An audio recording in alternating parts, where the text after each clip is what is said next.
Okay. All right, so I'm gonna let some people in. Great. We've got Debbie, Ryan, somebody calling from mobile. Hello. Hi, everybody so far that's in. Excited to have you. We'll start in obviously a few minutes, but how's everybody doing? Anything exciting going on in anyone's lives that you want to unmute yourselves and mention? Or not? What about you, Dr. Ashbrook? You just told me the most exciting thing that happened. Yeah, I mean, let's see. So college basketball, that was fun. Trying to think. No, nothing besides that. Trying to play golf here and there, and my golf game keeps improving. So it's like I can use some of my skills on myself, which is nice. Great. All right. Hi, Juhi. Hi, people who are in the call so far. It's an exciting day for the class of 2022 NLI signings. It was great. Hold on, let me let some people in. Somebody just texted me. They need to send a new link. Hold on. Don't you love technology? Yes. All right, hold on. Let me send that to them. Okay.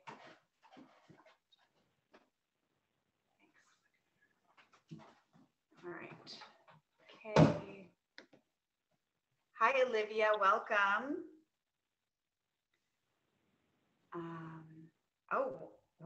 One of the students that just texted did sign her NLI this afternoon. So that's nice. Where to? She's signed for UC Davis. Oh, awesome. Yeah. That's exciting. Yeah, another one who's in Hawaii signed to USF, and so that's why she's missing this. She's excellent. At her ceremony. All right. Here we go.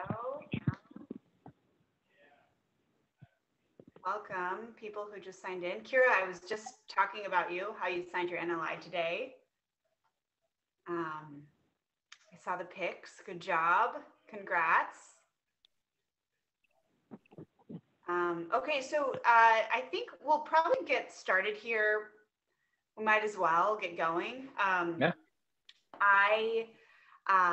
So just kind of a few ground rules. If you could stay muted. I feel like we don't really need to do Zoom ground rules anymore, but we do. If you could stay muted, that would be great, unless you have a question. And if you want to ask a question, feel free to unmute yourselves. But if you don't want to ask it to the group, then you can feel free to send me a message in the chat. So I will send a message here.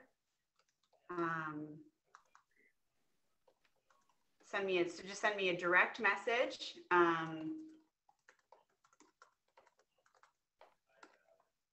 If you want to ask the question outside of the group, but if you want to feel free to use the chat, then do that as well. Okay, so let's start with kind of a bio on Dr. Ashbrook. So he is a performance coach. He's a mental skills coach and a sports psychologist. He is an adjunct professor. He helps all the way up from junior golfers, college golfers, to amateur golfers, and then some professional golfers. And he also plays the game himself. He is going to talk to us tonight about developing a high performance mindset and any of the questions that you guys might have about the mental game. We had a previous session earlier this year that was really helpful. So I am looking forward to listening. Cool. Well, thank you all for having me. Yeah, just a little bit of background on myself. I was a golfer for many, many years. I played in high school. I wanted to play collegiately. It didn't end up working out due to injuries and a number of other things. And so I pivoted into sports psychology work. And so for me, being able to kind of pass along my experience, both as a highly competitive athlete myself, but also somebody who has sort of the academic understanding, has been really, I think, valuable and helpful. And then particularly to this group, I mean, I spent 8 years at the Division I level. I was at the University of San Diego when they were a top 25 ranked program. I mean, one of the players that I worked with when we were at USD, Grant Forrest, he just won on the European tour within the past month. We have, a couple of players who just made it to final stage of Korn Ferry Tour qualifying from sort of my time there. And so it's exciting to see, those guys succeed. But it's also really interesting to be able to give my perspective on the mental side to high school athletes, college athletes, things like that. So I'm excited to talk to you guys tonight. I have a little sort of discussion planned around kind of confidence and things like that. And then what we'll kind of jump into after that is really more of a forum. And we're just going to answer some questions, open it up, and just have some fun. I love teaching this stuff. It's just super, super enjoyable. So when I started in kind of sport and performance psychology, I always was kind of curious what differentiated the really successful athletes from not necessarily the less successful athletes, because, all high performers, are successful, but what differentiates the greats from just the really, really good. And the one thing that tends to kind of present itself quite frequently is this idea of confidence. When you look at the research, confidence is a huge determinant in your ability to succeed. And so one of the things that I always love to teach to clients is confidence. But confidence is really a misunderstood sort of concept, because so often athletes are focusing on the wrong things. And I will give you an example of this. So we know that there are 4 primary factors that influence the development of confidence. They are what's known as optimal arousal, so basically feeling good; verbal persuasion, which is self-talk, so the things we say to ourselves, the things others say to us; this concept known as vicarious experience, which is basically like observational learning or modeling; and the last one is mastery experience, which is past performance success. Now, I've worked with a lot of high performers in a lot of different lines of work: high performing athletics, business, education.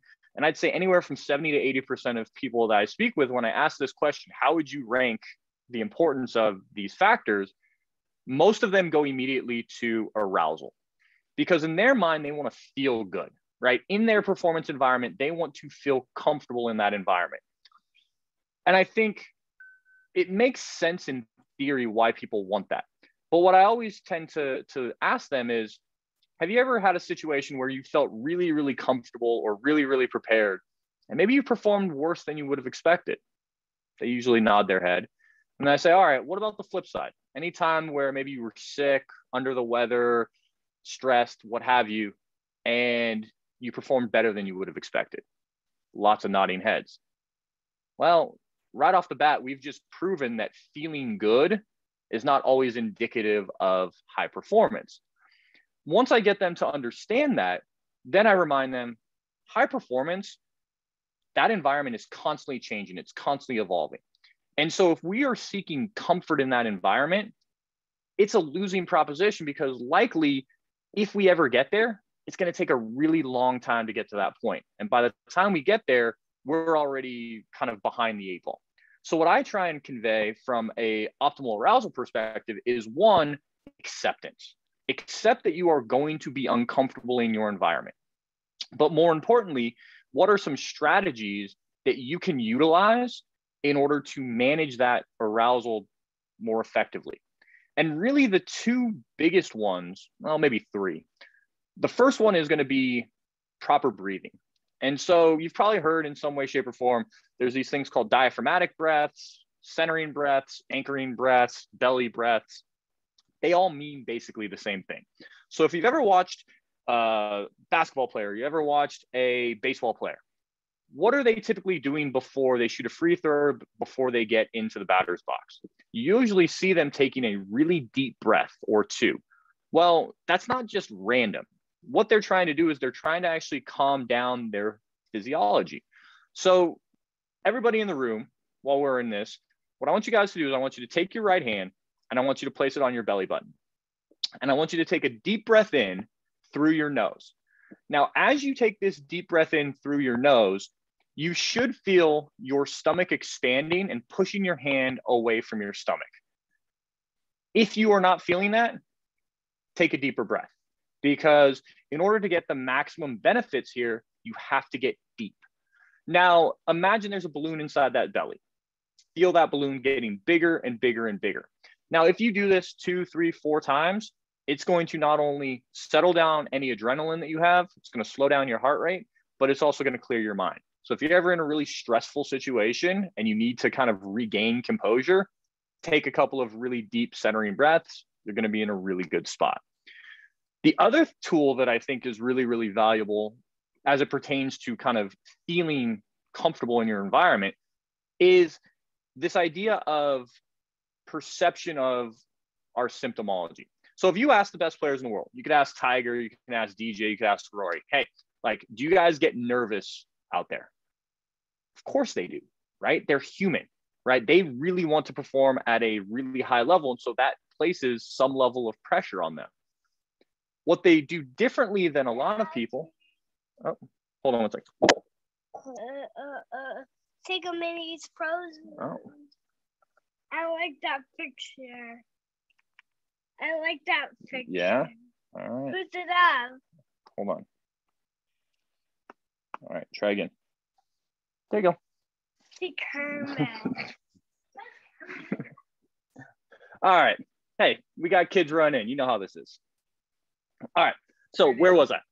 All right. So yeah, this idea that the best in the world, they get nervous, right? They have pressure just like anybody else. But the difference between the best performers in the world and the ones who are not as good is the ones who perform optimally look at those symptoms as normal. Doesn't matter if they're a 10 out of 10 on intensity, right? It feels like it's through the roof. I'm so nervous. I'm so uncomfortable. But what they understand is that's normal, right? Butterflies, tension. Hey, just part of the game, right? This is what I signed up for. The flip side is the ones who struggle are the ones who say, oh my gosh, any sort of thing that's not perfect means that I can't perform effectively. And that sends them down a path that's really problematic. And I mean, you can tie that into, you know, pressure when you're being recruited by coaches, whether it's a big tournament, right? I'll get into more of this stuff in a little bit, but this idea that pressure is a privilege, right? We are lucky to be experiencing pressure because this matters to us, right? If we didn't have pressure, if we didn't have nervousness, it would mean that we don't really care. And I can speak probably for everybody in this room that we wouldn't want to play the game if we didn't care about it. It wouldn't be exciting. It wouldn't be engaging. It wouldn't be enjoyable. So moving on to kind of the next piece of confidence, vicarious experience. Really the biggest thing about vicarious experience is, can I find people like myself who I can use as role models or examples to make me confident? Now, in theory, you would think, I'm just going to find the best performer in the world and use them as an example because they're the best. The problem, though, is it's really hard to put ourselves in their shoes when we're so far removed from what they are experiencing. So what's actually more valuable is to find people as similar to yourself as possible, similar age, similar experience, similar background. So for example, if you have a student who's coming over from another country to play collegiate golf, I've had this happen a couple of times. Find somebody who has made that transition from coming from another country and transitioning to the Division I level. Use them as a role model, use them as an example, right? Learn from them instead of saying, hey, I want to find the number one player in the world, because you're going to be better able to model their behavior or model their experiences than you would be if you're using the best person. Next, verbal persuasion or self-talk. There's this idea or story, I should say, called The Tale of Two Wolves. And the way the story goes is there's an old Native American walking with a young boy through a village. And the young boy basically says, why does it feel like there's this battle raging on inside of us? Well, in many ways there are. On one shoulder, we have this good wolf, and the good wolf represents everything positive and honest and genuine. On the flip side, we have this bad wolf, jealous, envious, judgmental. So the boy kind of thinks for a second and he asks the old man, who wins that war? It's the one you feed. That's a very simplistic way of thinking about self-talk, right? How do we feed the good wolf? How do we find things that are going to uplift us, build us up, instead of finding things that are going to bring us down or harm us in a negative sense? Now, sometimes I'll have this conversation with people and I'll bring up the idea of optimism and positivity and how much value that brings. And I'll say, yeah, but sometimes it feels like I can't be positive, right? Because maybe I have a lot of history of bad experiences, or maybe I'm in a situation where there's no chance of success. What do I do there? Like, it doesn't feel right to say positive things. And I say, yeah, you know what? I understand that. If you're down 50 points in a basketball game, me just saying, hey, think positively, you're probably not going to come back and win that game. But in doing that and getting negative, you're also not helping your chance to come back. And so there's this third concept related to self-talk that's known as neutral thinking. And the whole premise behind neutral thinking is to remove the emotion of good or bad. Just look at the situation as impartially as possible and unbiased the situation as possible. So I'll give an example. So imagine for a moment, you are, 5, 6 over par in a round, right? You bogeyed first 3, 4 holes, you're just in a bad spot. Now you can get down on yourself and you can say, well, this round's over, I got nothing to play for anymore. Or you can just say, well, I'm 6 over par. That's the reality of the situation, but what can I do to improve it, right? Is there any way to get back to 5 over par or 4 over par or 3 over par or 2 over par or whatever it might be? And then you take tangible steps to move forward. Now, sometimes people misconstrue this that, well, if I take steps forward, that means that I'm increasing my likelihood of winning or succeeding. Not always, right? If I'm 7 over par and I put the next ball in the fairway, have I improved my situation? Yeah, ever so slightly. I'm giving myself a better chance. Does it fundamentally change where I stand in that event? No. But the idea is, can I start to focus on the small scale behaviors that, if I start to line them up, are going to lead to long-term, big-term outcomes? So try and be neutral, right? Don't get ahead of yourself. Don't overwhelm yourself with positivity or negativity. Focus on, hey, can I take a step forward? What steps do I need to do to improve it? And then the last piece, and I think this is going to be the one that probably resonates with most of you guys, past success.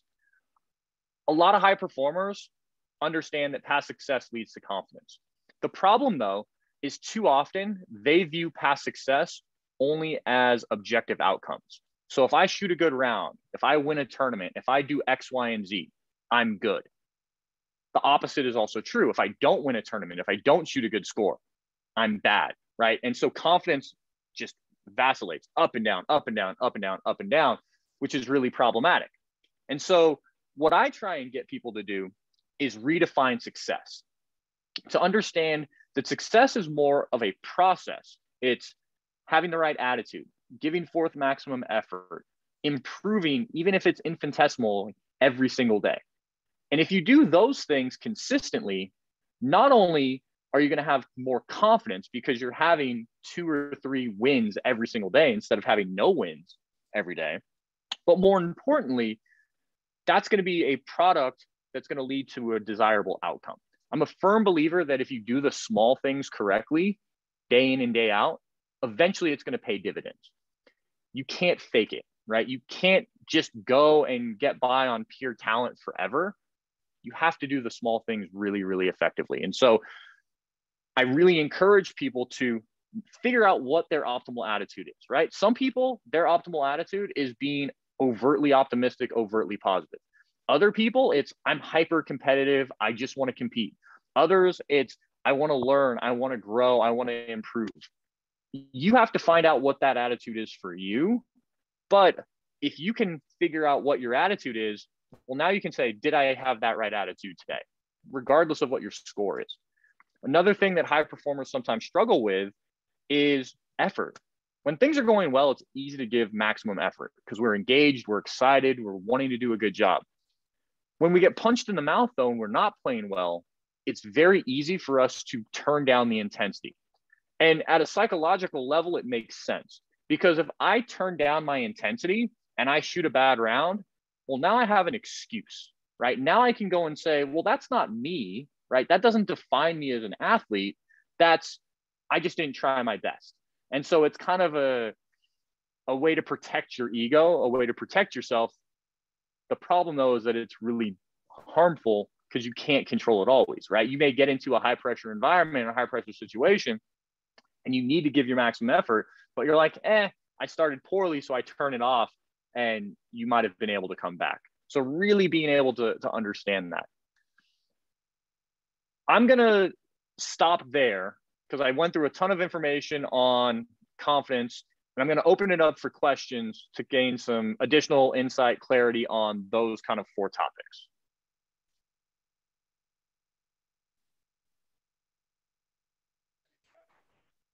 Yeah, go ahead, Kira.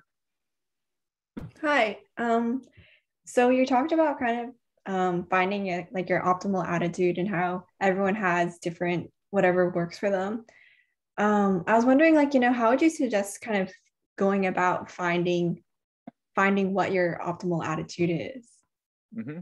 Excellent question. So I think the best thing that we can do is be our authentic, genuine self. I like to kind of say, like, don't fake the funk, right? So if you are somebody who is naturally a happy, kind of go lucky person, you enjoy doing things and just being out there, let that be your personality on the golf course. If you are naturally somebody who is really, really focused and really driven, and you do that in everything, let that be your personality, right? I see way too often where players will try and be something that they're not. They're like, ooh, in competition, I got to be really, really focused. I have to be really, really like committed to everything. It's like in everything else they do, they're very laid back, they're very low key, and they're really successful in those walks. And then they get into competition and they really struggle. It's like, well, of course, like you're not being who you are as a person. So think about the other things that you do, right? Whether it's academically, whether it's socially, how do you tend to operate, and try and just be that person. Don't change who you are, because that's going to make it exponentially more difficult to succeed.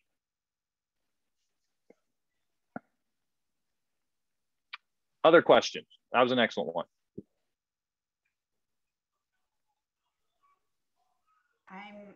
The ones that I might actually, if nobody has any questions at this moment, I might bring up 1 or 2 questions that I got from students earlier this week. Yeah. So can we just address this one, because it kind of does relate to this topic, but I had a few students mention this. How do I handle the pressure of being recruited and coaches coming to see my tournaments? So it's interesting because, as I mentioned earlier, like for us, the reason pressure exists is because it matters to us. And I know that, the idea of getting recruited is kind of terrifying at times, because like, I want to have a good opportunity. I want to give myself a chance. And so I got to do a really, really good job. But that's an interesting place to be in, right? You're good enough where you even have a chance to get recruited, right? You're good enough where coaches want to come watch you. So instead of looking at that as like a negative, like, oh, I really have to prove myself, go out there and say, I'm incredibly lucky, right? I'm talented. I'm a hard worker. I have good grades. People want to come watch me play golf. Is it going to take away the pressure? Not necessarily, but it's going to make it a little bit more manageable. So one thing that I teach, and this is kind of a core tenet in some of the sports psychology work, it's this idea known as the MAC approach. It's mindfulness, acceptance, and commitment. And so the whole premise behind mindfulness is just being 100% engaged in what you're doing at that point in time. So if you are in a tournament, regardless of if it's a big tournament, a little tournament, regardless of if there's a coach out there or not, where your mind should be is on that shot, right? Nothing else. Like, it should not be anywhere else. Easier said than done. The acceptance piece comes in, kind of what I brought up earlier. Accept you're going to be a little uncomfortable, right? It's going to be similar if you have a chance to win a tournament. It's going to be similar if you're sleeping on a lead. It's going to be similar if, you know, you have a chance to shoot your best round ever. Accept the uncomfortableness, right? I had a conversation with a teaching pro up in the Bay Area probably 3-4 months ago at this point. His name is Brad Merrick, and he actually managed to make the cut at the PGA this year. And so we were talking about golf and how golf is really funky because you have pressure when you're playing well, but you also have pressure when you're playing poorly. And the argument he made is I'd much rather have pressure because I'm playing well. That's a problem all of you guys are having, right? So if I have recruiting pressure, it obviously means that I'm doing something right.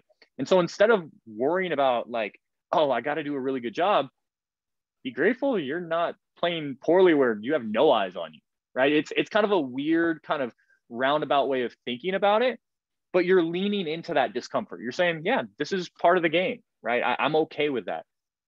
I mean, I'll use myself as an example. So there have been a couple times this year where I've had really, really good rounds of golf going, like under par rounds. And, you know, I'm a decent golfer. I'm a 3 or 4 handicap, nothing crazy, but like shooting around par is exciting for a lot of people. Was I nervous that I was going to mess it up? 100%, right? That's normal. What did I do? I said, well, this is lucky, man. Like, I don't know the next time I'm going to have a chance to shoot a score like this. So whether or not I like mess it up, like, let's have fun. Let's try and, you know, work through it and deal with the discomfort. And luckily enough, I managed to do reasonably well and get through it. But the more that we can lean into those feelings, it's a lot easier to just manage them. So consider yourself lucky. If you guys are getting recruited or on the recruiting process, go out there, try and show off, right? Do your best, but don't be afraid of it. Like, if you mess up, it's not the end of the world, right? I'm sure, Katie, you can speak to this as a coach, but coaches aren't going to overlook you for one bad swing or one bad round. Like, they want to see a history and they want to see the way you carry yourself and they want to see the whole package. And so one shot, if they see you out there for one hole and you hit one good or bad, that's not going to be the determining factor if you're going to offer them, right?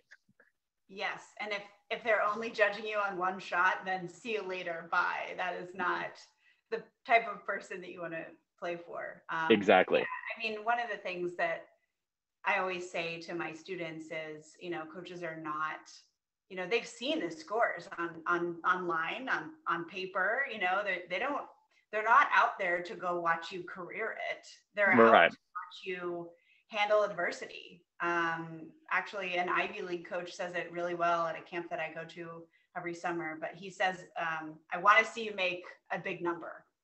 And then I want to see what the next 20 minutes look like, because my day just got a whole lot more interesting because I'm going to watch you and see how you handle that. Mm-hmm. And so I would say from the coaching standpoint, and what I try to say to all of you at different times when we're checking in is, you know, it's about how you carry yourself. It's about how you treat your parents. It's about how you kind of interact with your playing partners. You know, do I really see myself spending 60 to 80 hours a week with you and coaching you day to day and being on the course, walking down a fairway with you? You know, if I like what I'm seeing, then yes. But there's so many more things, as you mentioned, there's so many more things than that score. I mean, like body language, right? Like, you make a big number and you'll see kids like they'll turtle, right? That's the thing that I always look is like, how do you carry yourself? And it's hard, right? I struggle with these challenges just like everybody else, right? I don't want anybody in this room to assume that I'm somehow greater than everybody else and I don't run into these issues. Like, all of these things are normal challenges, but the more awareness you can have to say, oh, man, like, I don't feel good. Like, I'm aware that I'm kind of slouchy. I'm aware that I'm not carrying my, okay, let me make a change. Let me at least try. That's going to come through when coaches see that, where they're going to be like, huh, I looked at this person 30 minutes ago. They were all down and upset. Now they've rebounded. That speaks volumes. So yeah, I think that's huge. Definitely. Do we have any questions that relate to kind of the topics at hand here? Does anyone want to send you can send a direct message to me or to Dr. Ashbrook if you have anything that's kind of burning here.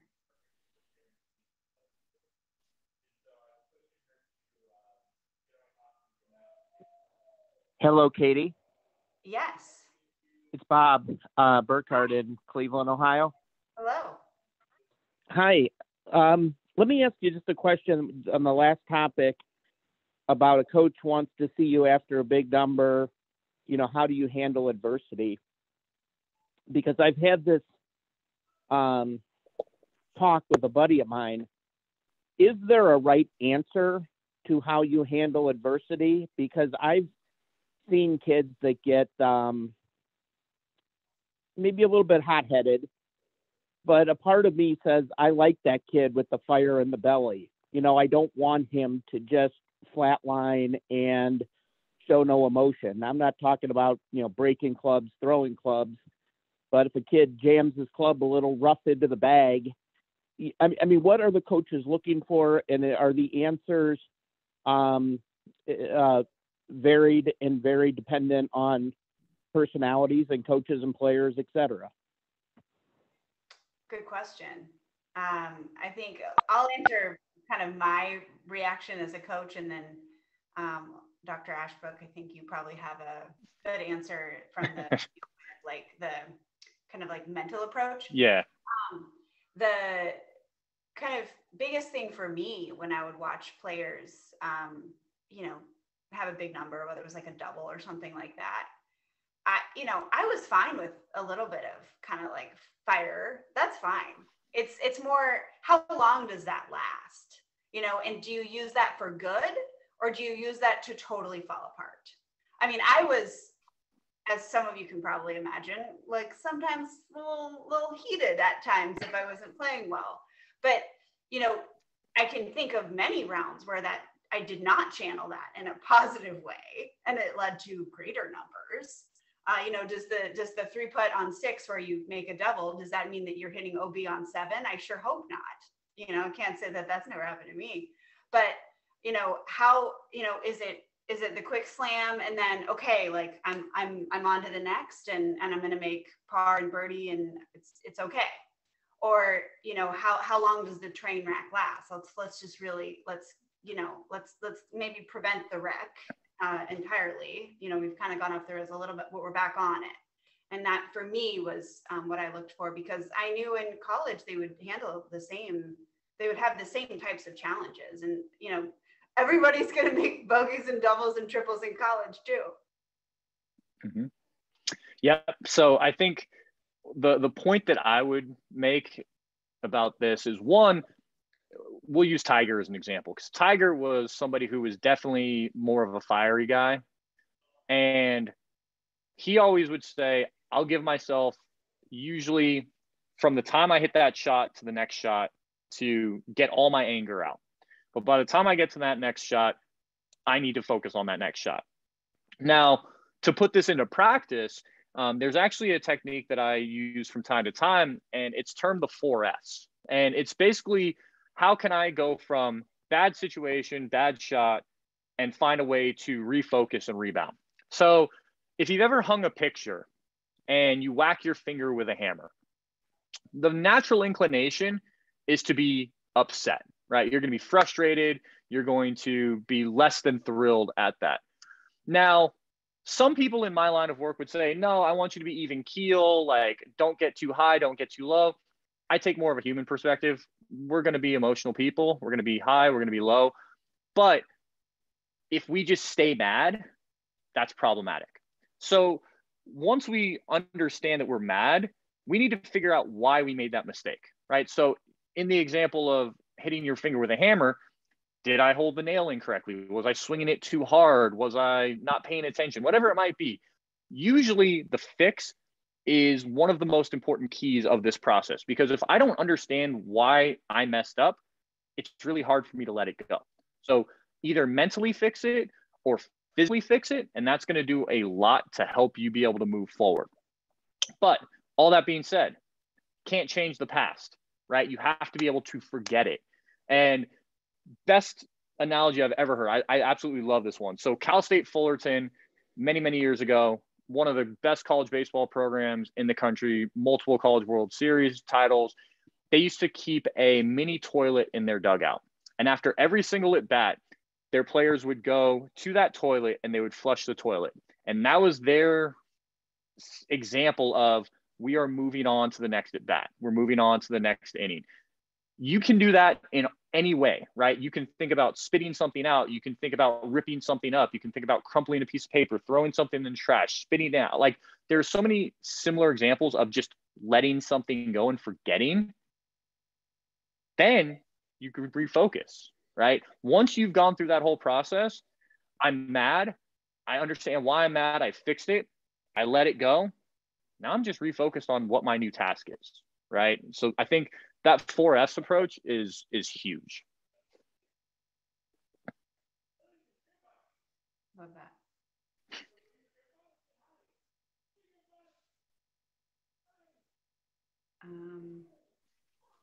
Okay, I have a question.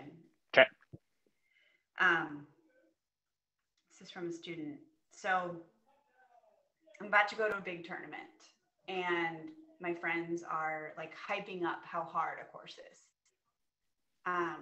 Actually, this is from 2 students this week. Okay.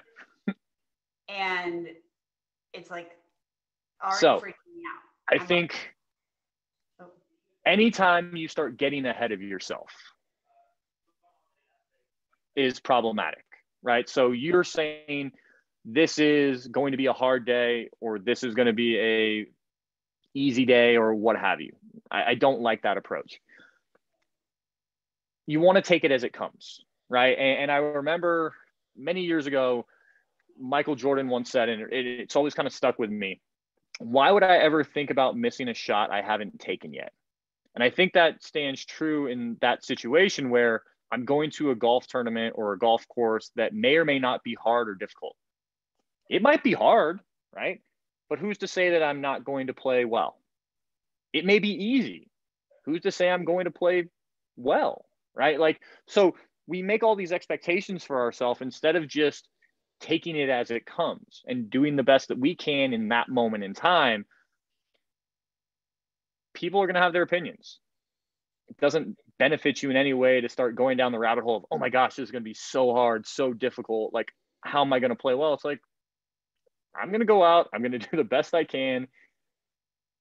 Get the ball in the hole in as few amount of shots as possible, right? Like, try and simplify it as much as possible instead of making it bigger than it needs to be. Thank you.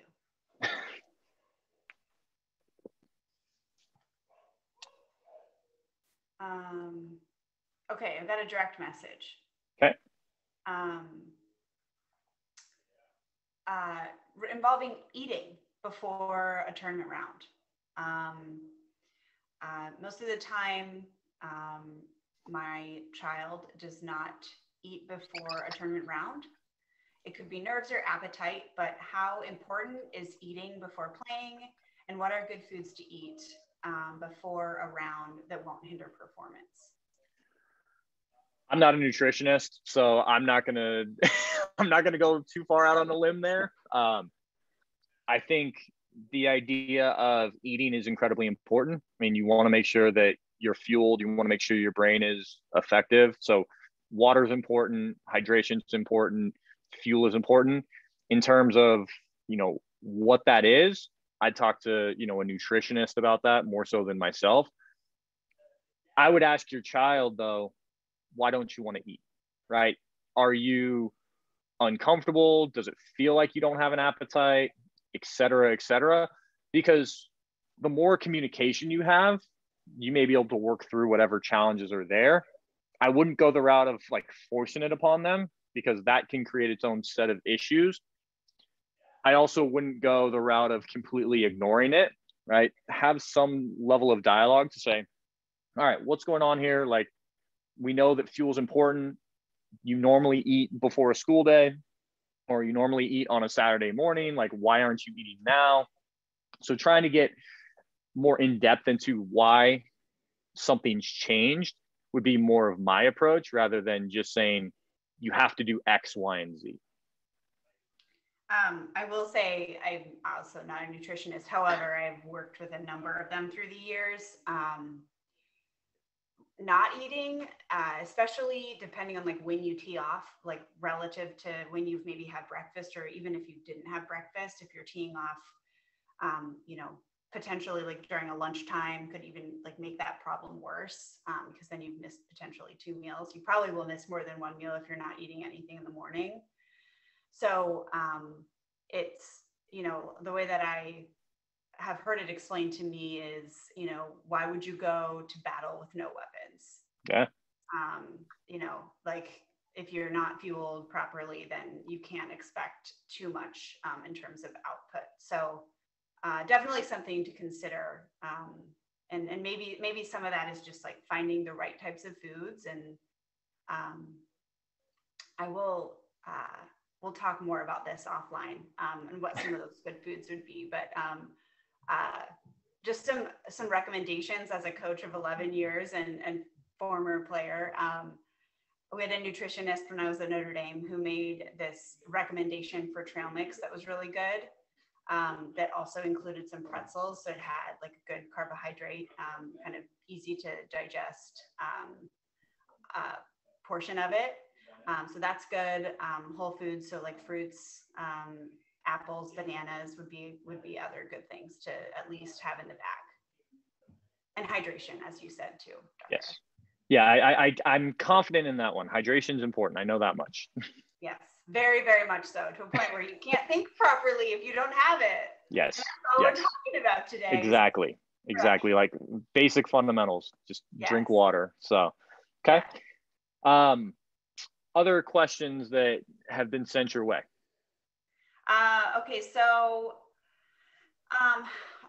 what do I do when I don't have confidence in a specific type of shot? So this player specifically was talking about bunkers, like at that time, struggling with bunkers.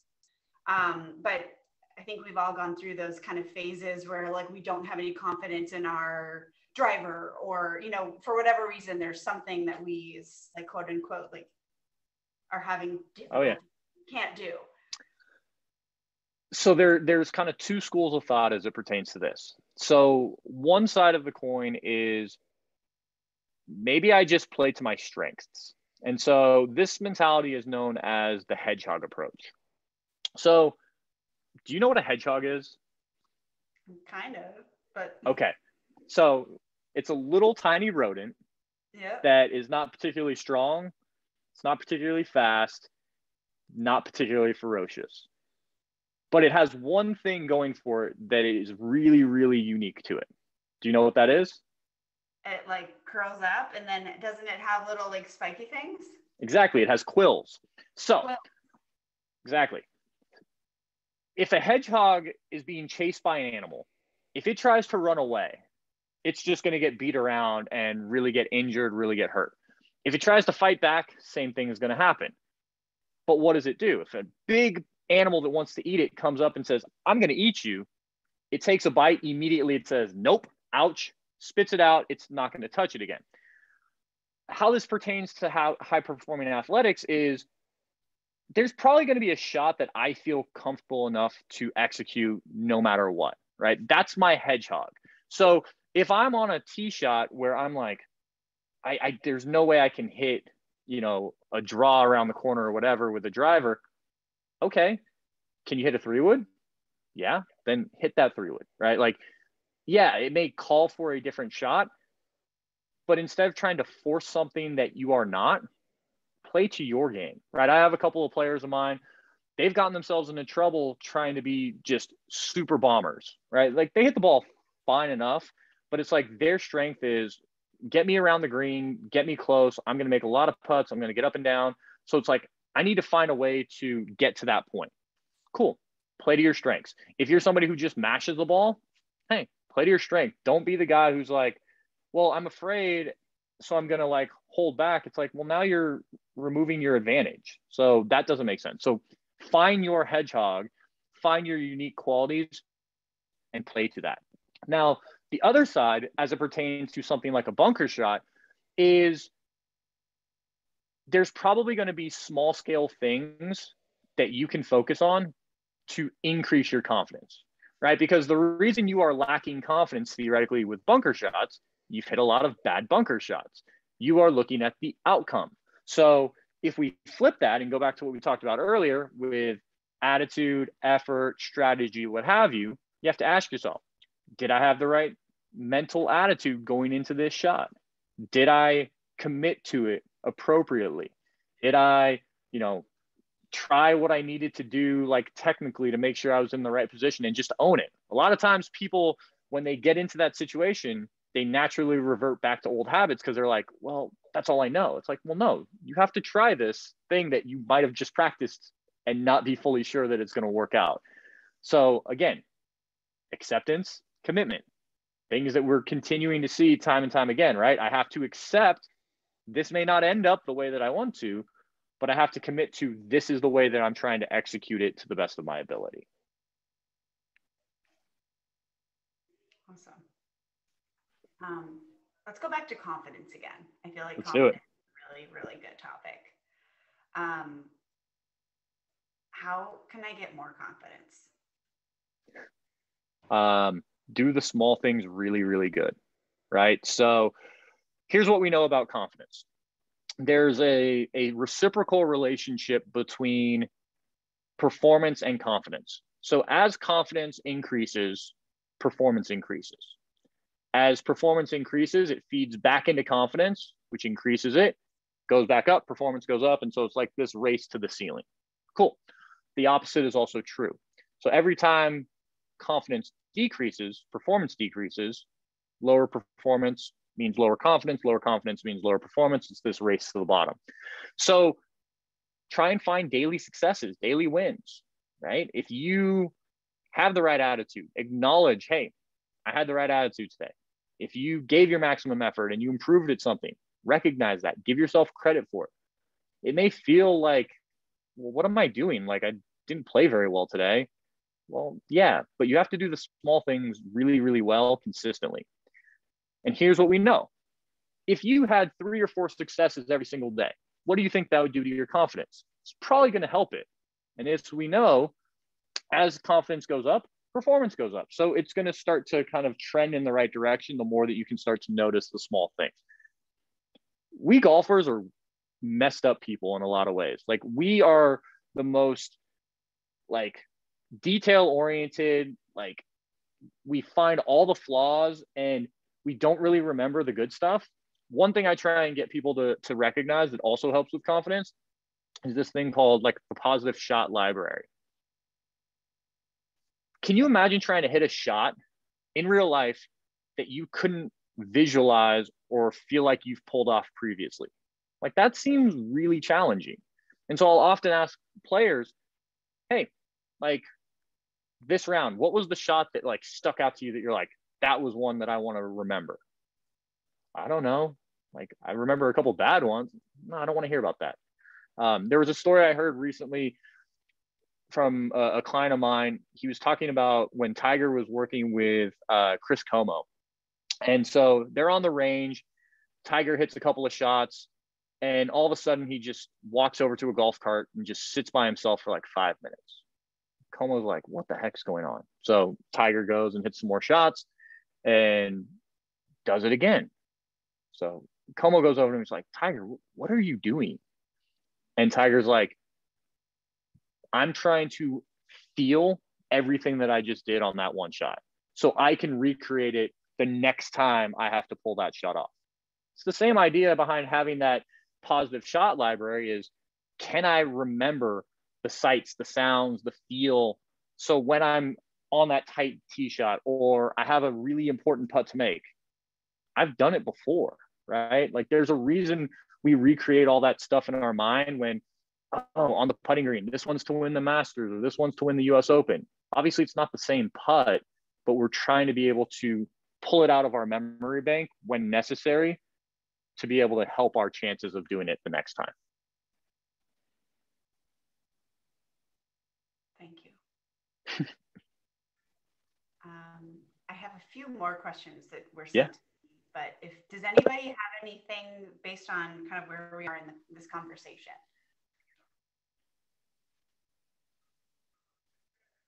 I know some of you want to ask. Just go. Katie, it's Katie. It's Bob again. Hey, I have a question on confidence, and a bit of hyperbole in this statement, but I've never met a junior golfer who doesn't have confidence to his or her detriment. I mean, the biggest issue that I struggle with my junior golfer is, you know, he's a left-hander. He's like a little Phil Mickelson. He thinks he can hit miraculous shots, and, you know, instead of punching out to the fairway, I'm getting all kinds of, you know, heroic shots. And can you talk a little bit about where maybe you cross the line from confidence to arrogance? And that, to me, seems the bigger threat. I'd like to see my junior golfer and other golfers show more respect in terms of taking what the course gives you, minimizing big mistakes. You know, a bogey's never bad. And it seems like the confidence turns to hubris and at least gets my junior golfer in trouble. Excellent question. And I think, I don't know that that's confidence or overconfidence per se. I think more so what it is it's poor decision making. And it's actually kind of a good question, because Katie, you asked me earlier about like mental processing, making sure like how do we go through appropriate mental process to set us up for success.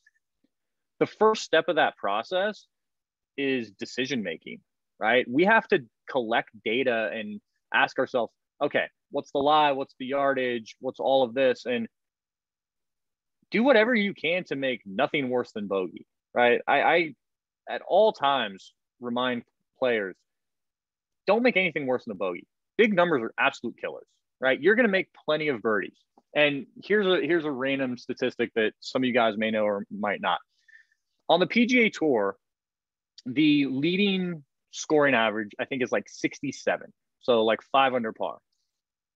The number of birdies they make per round is between 6 and 7. So when I ask players, all right, what's your scoring average and how many birdies per round do you make? They're like, oh, I'll make 3, 4, maybe 5 birdies a round. What's your scoring average? 74? Wait a second. So let's assume that we could get you to the PGA Tour leading number of birdies. You're still going to only be shooting like 72.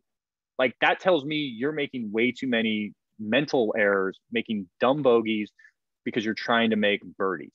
So Bob, kind of to the point here, get them to understand, what do I need to do to maximize the likelihood of making par or better while minimizing bogey or worse, right? So from a strategy perspective, the more that you can convey, it's not about making birdies, right? Somehow it's gotten knocked into our brain that birdies are the best thing ever.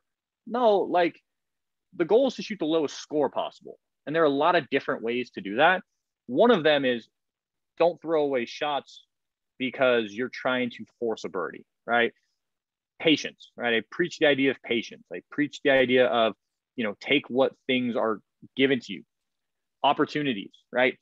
Opportunities to me are legitimate birdie chances. So it could be on the green, I have a putt. It could be a close chip, a pitch, whatever.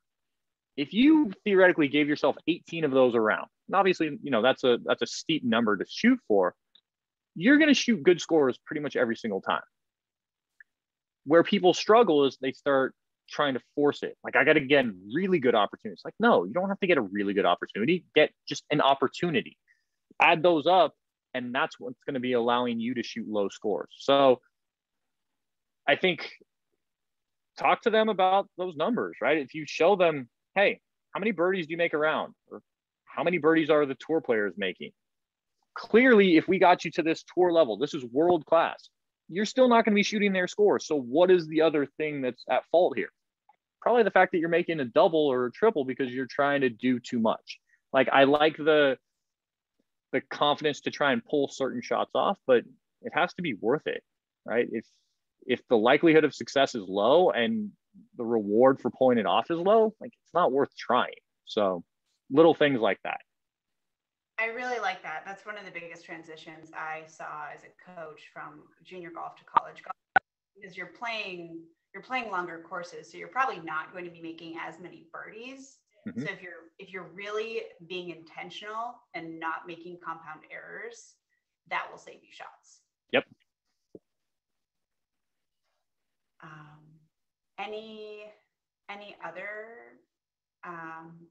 Any other questions out there?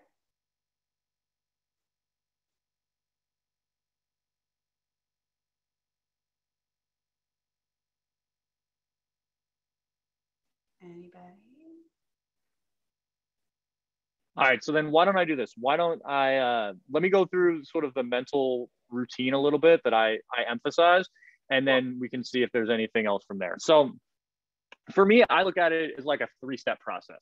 So step number 1 is very much, like I said, a data collection phase. This is going to be very much sensory oriented, lie, yardage, wind, elevation, weather, what have you.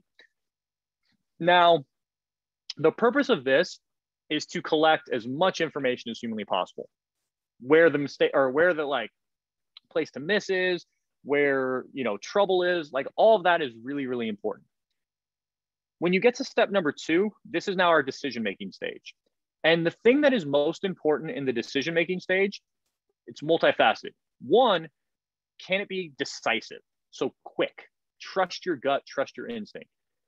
2, can I commit to it? So this is what we know from testing literature. When you are prepared for something, your first instinct is right anywhere from about 70 to 80% of the time. If you ever think back to when you were in school, or if you're in school taking tests, usually when you mess up, it's because you're second guessing yourself and you're rereading the question 18 times trying to get the right answer. Your instinct is usually pretty good. So when I get over a shot, my first instinct is probably going to be the right one. And what we also know is comfort and confidence plays a huge role in our ability to execute a shot. I would much rather you make a bad decision, right? It not be the correct number, but you're committed to it, as opposed to you making the right decision, but you not fully being invested in it, right? Whatever it is, own it. So if you're going to be hyper aggressive on your decision making, okay, cool, own it. If you're going to be hyper conservative, fine, own it. I don't really care. Just own it and say, I'm going to do this, right? So decisiveness, committedness. Then the last piece is just execution. And so the interesting thing about execution is this is the time to be an athlete, right? So I'm a big basketball fan outside of golf, and I love watching the Warriors. Grew up in the Bay Area. And I always use Steph Curry as an example. So when Steph gets a ball thrown to him behind the 3-point line, there's not a lot of conscious thought that's going in there, right? It's reactionary. It's ball hits hand, ball is now going up. So often golfers get over the ball and they become robotic. They're like, I have a swing thought, or I need to feel this, and you'll see them over the ball for 5, 10, 15 seconds. And it's like, no, that's not athletic, right? You're now letting all this negative thoughts pop into your head. You're getting tense. Be reactionary, right? Be an athlete. The analogy that I try and compare it to is if you've ever fired a weapon. Some people go through like firearm training school. And one of the things they tell you in firearm training school is do not aim your weapon at anything you don't want to shoot. Well, yeah, that makes sense because it's a dangerous object. The same thing is also true with a golf shot, right? All the work mentally is done behind the ball. Once I get over the ball, it's time to go. It's time to pull that trigger and just react and be an athlete. And too often you see athletes get stuck because they're thinking through, like, is this the right decision? Like, should I do this? Where's the trouble? That makes it really hard to execute. It's like, no, I don't care how long you take behind the ball to make that decision and come to a committed process. But once you get over the ball, go, right? Be fluid, be reactionary, be athletic. I can't think of many athletic activities that benefit from you basically being static and stationary for an extended period of time, right? You look at all high performing athletes, basketball, soccer, football, right? They're always kind of moving. Same thing with golf, right? The ones who are really, really good, they're always kind of going. And so there's that athleticism when they're over the ball. I just took some furious notes on that one. So, okay, so 3, just as a recap, Yes. number 1, so this is the mental process. Number 1 is data. So data collection. So Okay. It's sensory focus, right? Yes. 2 is decision making, and I'm going to own it. Okay. Decision making. Then, so the two there, it's decisiveness and commit, right? Those are the 2 things that I'm asking myself. I've decided, and I'm going to go, and this is my. I'm committed to it. Exactly. I love it. I feel like that I always struggled with that. Like, ooh, I could do this a bunch of different ways, you know, like.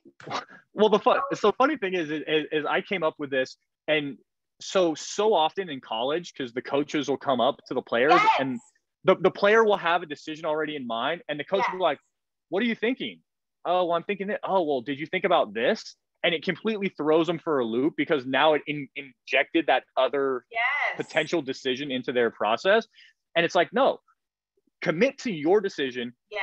Be decisive with it. And it's like, they may have a good thought too, but if you're not going to be comfortable with it, it doesn't matter what the coach said. But they're like, it's my coach, I should listen to what they say. They're not the one hitting the shot. Yeah, it's funny. I think some of the worst coaches actually always tried to like insert themselves into that. And it's like, no, if your kid is telling you very distinctly that it's 7-iron and they're going to play the draw and they've got it, like, yeah, you don't need to like get in the way of that. Let them go. No. Okay. And then the third one is be reactionary, be an athlete. Yep. This is where you just execute, right? Okay. I love it. I love that. I feel like that's a great place to end. And it's exactly, wow, look at us. I mean, how about that? Really, really quickly though, do you want to just kind of tell the group, obviously you're a sports psychologist. Yep. You do help student athletes of all different levels. Can you kind of just give a little bit on what you do and how you help? Yeah, so I do a wide range of things. I do everything from, kind of like half day, full day type stuff where I come out and, I'll play golf with them or I'll work with them in more of like an education setting. I do more formalized, regular mental skills training. Obviously, remote is something that I've become really adept at. I mean, I have clients all over the country. So one of the things that I really value is traveling to meet clients, at least for a period of time, to get to know them. Doing work remotely is really valuable and we can be really effective at that, but there is also a component of travel involved. And so for me, my biggest thing whenever I'm thinking about taking on new clients is, am I going to vibe with that client? Because I don't want to waste their time. I don't want to waste my time. More importantly, I don't want to waste anybody's money. And so any process before it gets started is, hey, I want to get to know this person. And if we get along, usually it's a pretty quick figuring out if we're going to get along or not. Then it's like, all right, we want to do work together. Let's do it. And I'm an advocate, right? I look at myself as a teacher in all walks of life, whether it's academically, whether it's, consulting. And for me, it's how can I educate you both to be a better performer in whatever line of work it is, specifically golf here, but more importantly, can I make you a better person? I am extremely confident that I'm going to make the children that I work with or the athletes I work with better performers. I guarantee I will make them better people. And that's the thing that I stand behind. And yeah, for me, anybody who's interested, anybody who has questions, I'd love for you guys to reach out to me. What I'm going to do is I'm going to include my contact information in the chat. I'll include my personal telephone number you can reach out to me, give me a call. I'll also include my email. And then one thing that me and Katie are going to do is I'm going to give any interested clients or prospective clients a 10% discount through Golf Globally as just like a thank you for working with her and potentially working with me. So I really appreciate the time. And yeah, if there's anything I can do to help you guys out, let me be a resource to you guys. Great. Thank you so much. I'm gonna also copy and paste this 3-step approach here, because I found that to be really, really helpful. Oh, it didn't do the numbers for me. Anyway, that didn't really turn out the way I wanted it to, but that's okay. Thank you all for being here. I have check-ins with some of you coming up. I had check-ins with some of you this week. So hope you all are enjoy the rest of your week, and happy Thanksgiving if I don't see some of you prior to that. So again, thank you. And then thank you again so much, Dr. Ashbrook. Yeah, of course. If you guys learned one thing tonight, it was worth it. And I know that you learned more than one thing. So have a good evening. We'll talk to you guys soon. Bye, guys.